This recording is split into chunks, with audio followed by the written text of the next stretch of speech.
We explain the decline and collapse of the Western Roman Empire. The last of the good emperors, Marcus Aurelius, died in 180.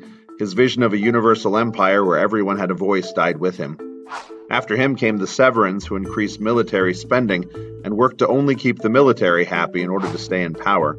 The rest of Rome suffered, and for 30 years after them there were 22 emperors who died at the hands of the military who expected excellent treatment and would assassinate when it didn't happen.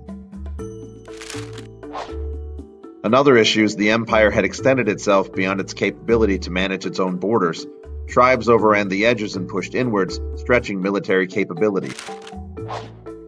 Rome's overextension of its empire in defenses was made more problematic that Germanic tribes had been emboldened to attack the north, and the Persian Empire had returned to push the eastern borders. Rome itself was in chaos, returning to frequent civil wars. Then a plague hit in the 200s, collapsing the economy and wiping out trade goods. The plague took out the labor and the military and the farmers.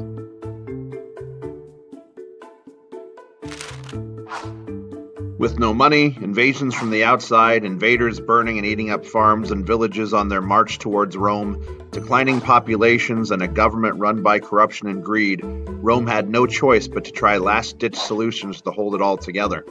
Germanic tribe members were hired as soldiers with promises of land, but these tribe members had no knowledge or concern about Roman tradition and history, and their tribe member families tended to enter into the countries and set up tribal governments on Roman land. Diocletian tried to solve the problem by dividing the empire into 4 manageable parts, each with its own ruler, with him as the ultimate ruler.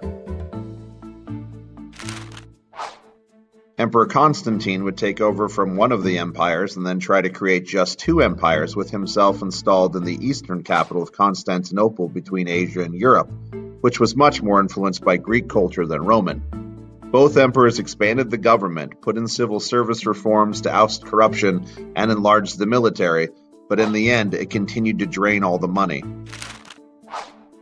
So they made jobs hereditary and then tried to control wages and prices, but all of this just led to more debt and more anger.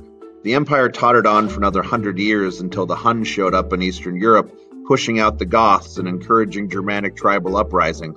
The Visigoths ended up sacking and burning Rome, and then in 455 the Vandals hit the city. In 476 the Emperor Romulus Augustulus surrendered.